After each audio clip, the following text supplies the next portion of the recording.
Hey everybody, welcome to the video, welcome to the channel, and welcome to our 14 by 32 pole barn. And we have been using this thing for storage for years, but today we are finally starting the conversion of converting this rig over to an off-grid shop. We'll explain the whole process, what I want to use for heat source, what's going to make this off-grid, why we're doing it, and how it ties into all the other projects. We got a ton of work to do.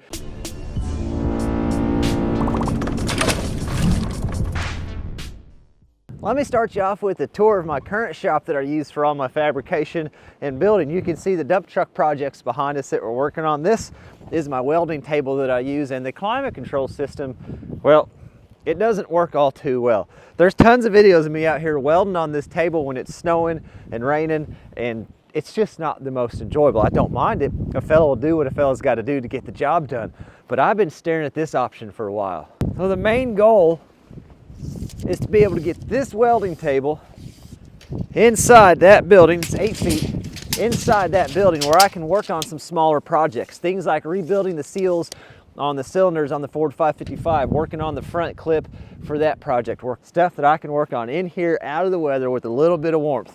So an 8-foot table is going to look something like that.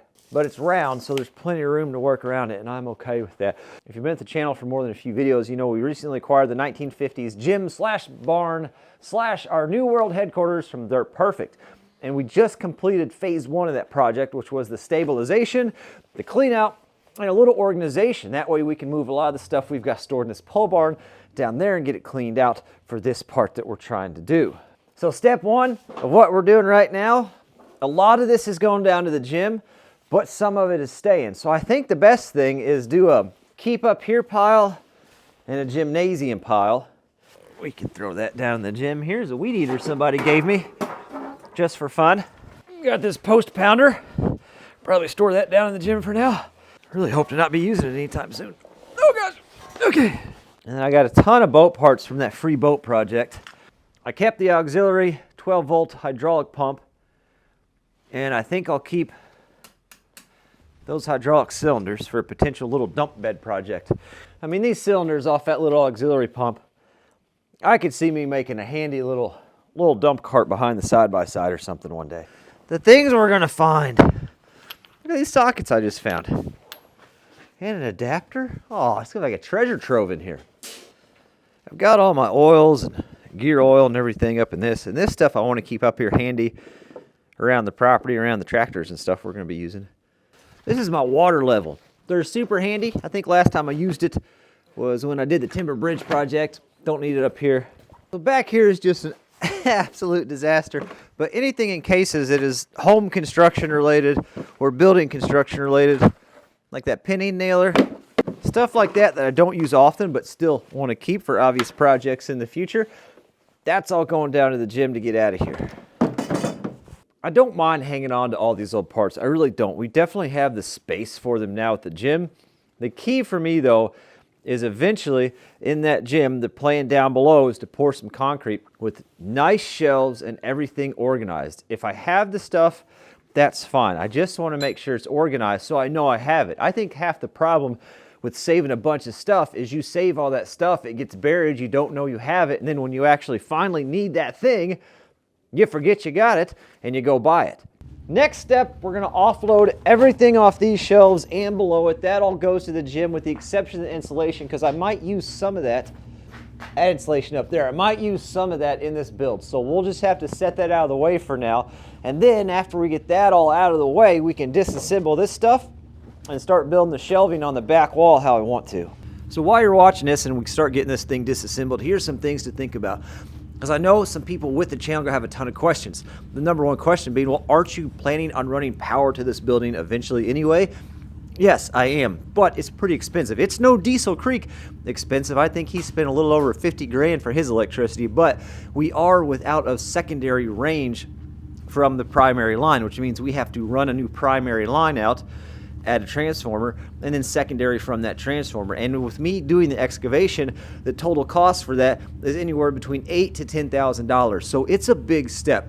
I'm looking for something to hold us over for a few years until we can get that on-grid power, but also a system that we can move when we get that on-grid power, something that doesn't necessarily lock into this building. That's kind of what we're trying to accomplish here.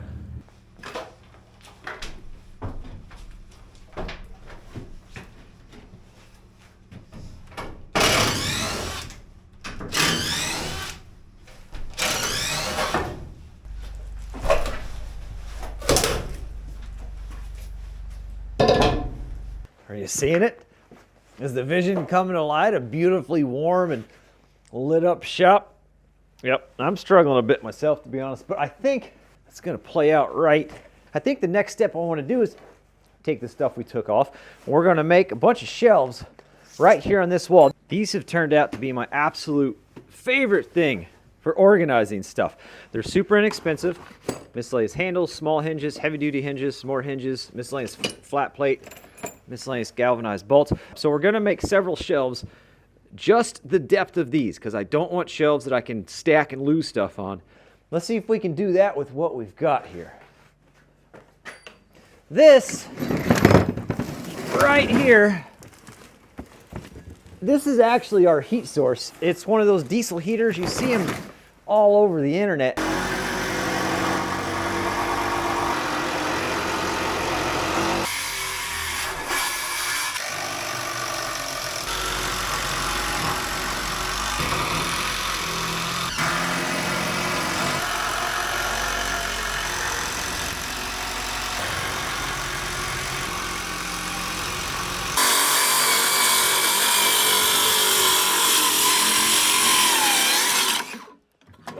Hopefully these fit okay. Oh, the finest of carpentry.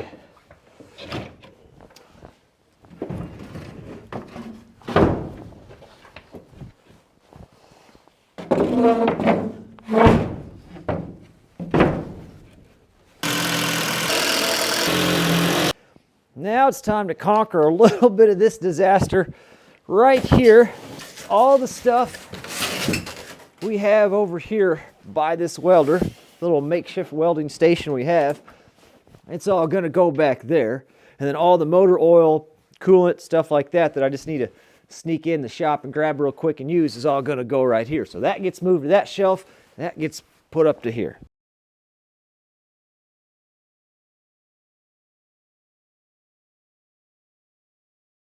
Over here in this corner, to help protect the power unit that we're going to use for the off-grid components of this.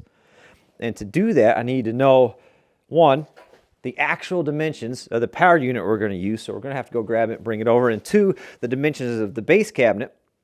And that's going to determine where the panel goes, the electrical panel, because when we bring power in, it's going to come in off this back wall, because that's the direction the transformer is. It's a little early in the process for this, to be honest, but we're going to set this up temporarily because it's kind of a dark and rainy day.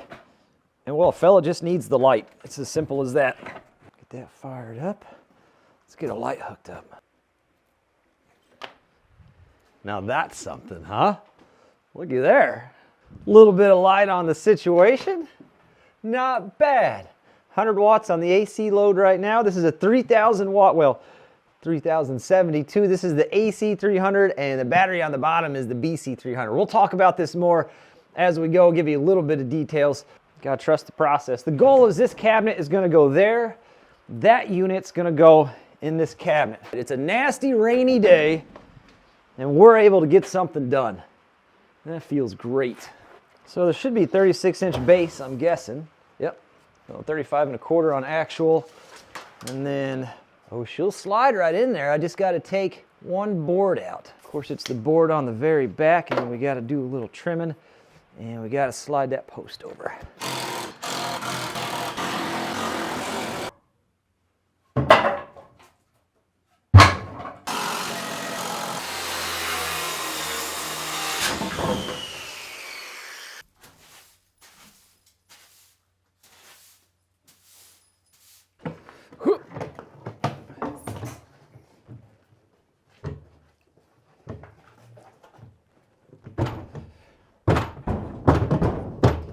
Very gentle, good.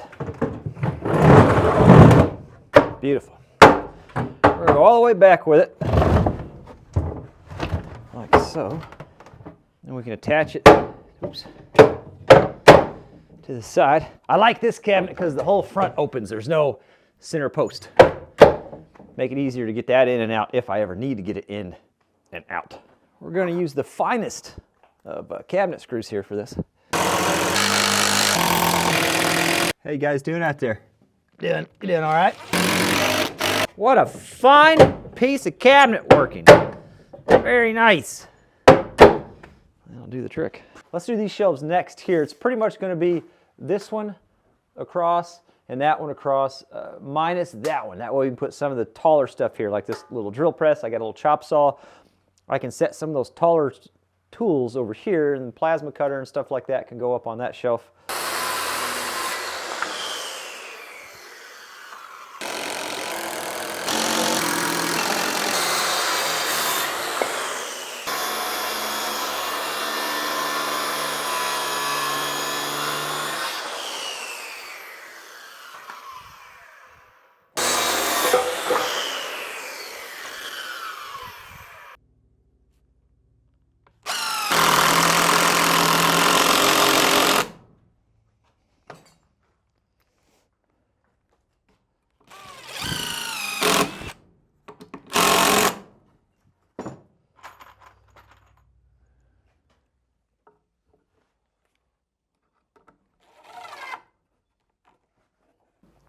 We're definitely making good progress. I'm going to go ahead and set this unit down into this cabinet so it's down and out of the way. So it's going to go dark for just a second, but we'll be right back. Don't worry, everything's fine. We'll unplug our charger. Let's see where we're at. Oh, not doing too bad here.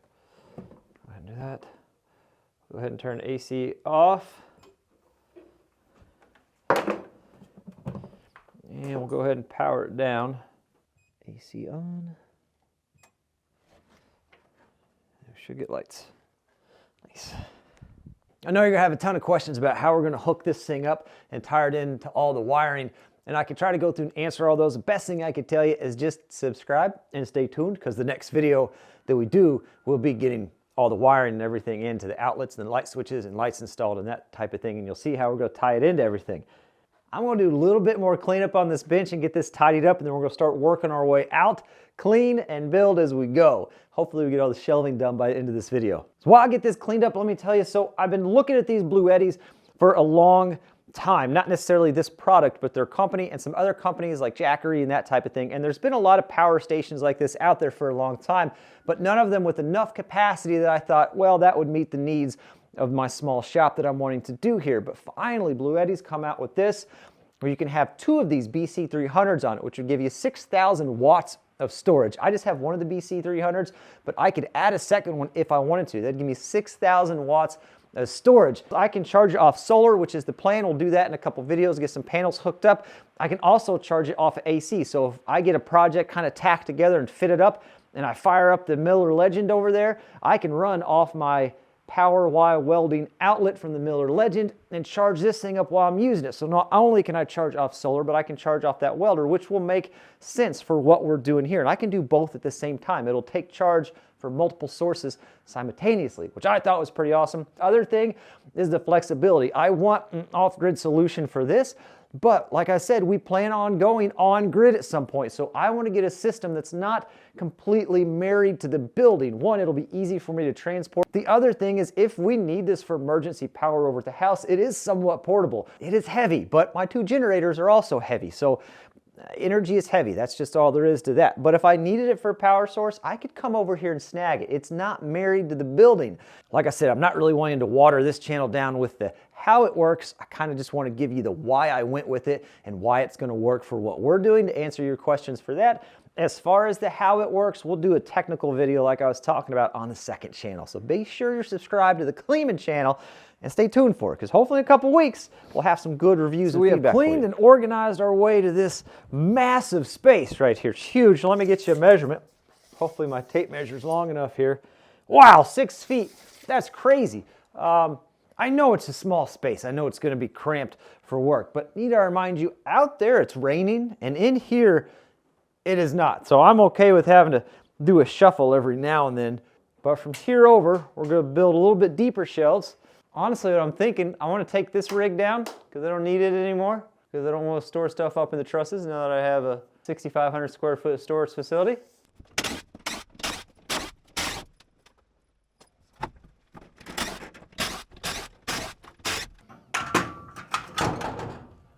I'm sure those will just balance nicely for me. Cut that there and there. It's got big old galvanized pole barn sinkers on each end holding it. If I just cut it there, you know, then we could drop it and just cut it in half and have 2 shelves ready to go. I'm not saying it's my best idea, but I don't think it's my worst. So let's put the sketch at about a 79% maybe. If I can get something under each end and cut it and then, you know, let it controlled fall, that'll take her down to 62, I think.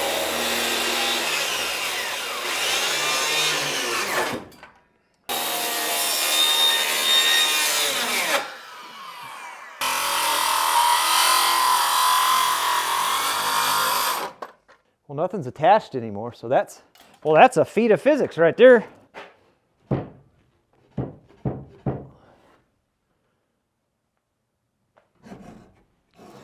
Yep. Yep. Okay. Okay.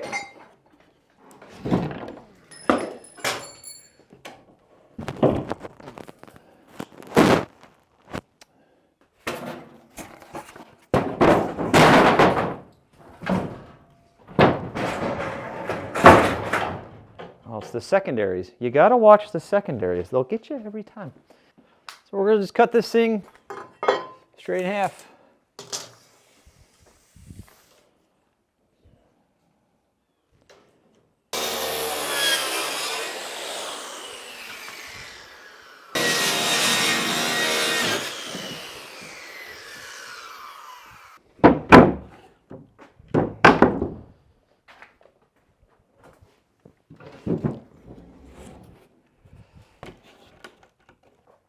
And we'll take this plywood that was over here on the other side, and now we can just slam that right here. It'll box into that bench off for us. So I hauled the router sled and the box full of tubes down to the gymnasium and a few other odds and ends that don't need to be up here anymore. Give ourselves a little bit more room. See if we can knock this out. I don't think I'm going to do anything fancy at all here.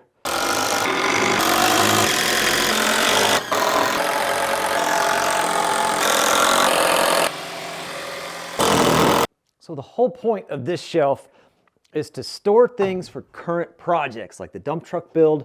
I've got the 755 project coming up. As parts come in, I can store them here so I know where they're at and they're organized. And as I take parts off, like on the dump truck build dash, this is a place I can store it in here, out of the weather and away from everything. It's out of my way, it's out of the weather, and it's ready to go in one spot so I know where it's at. But to make this work, it's going to kind of come down to me, because at the end of a project, whatever is left on here, I have to make the decision of, is it worth saving for future parts? If so, I box it, label it, take it down to the gym and store it nice and neat down there. And if not, I have to throw it in the trash. And that can be hard for a fellow like me. But that's the goal. Project that is currently being worked on. When it's done, empty shelves, new parts for the next project. We'll see how that works out. I really want to try to get that table in here just to see how the space is. It's a mess, which is kind of why we're doing what we're doing. So I'm going to get some of this picked up and stored in the new manner, and then try to do a little bit of a cleanup and pull that engine out, and maybe we can try to get that thing slid in. I just want to know how it's going to feel in this space. I know it's going to be a little tight, but I'm okay with that. I just want to know how tight, how workable are we talking. Well, the backhoe is down on the other property, and the 755 really struggles with this engine, and I don't want to break anything on the little tractor. So I don't know if you can tell, but we got it on edge. We're going to try to roll it in. I've left as much stuff in the way as possible to really up the fun factor. Definitely not the easiest way, but sometimes the hard way is still the fastest way. Sometimes you cause a lot of damage and go the wrong direction with it. But we're going to see what happens here.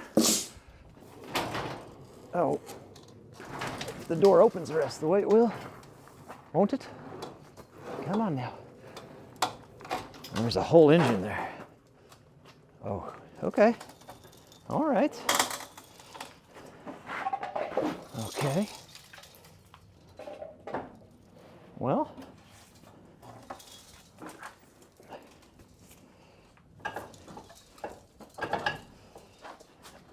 yep, there we go.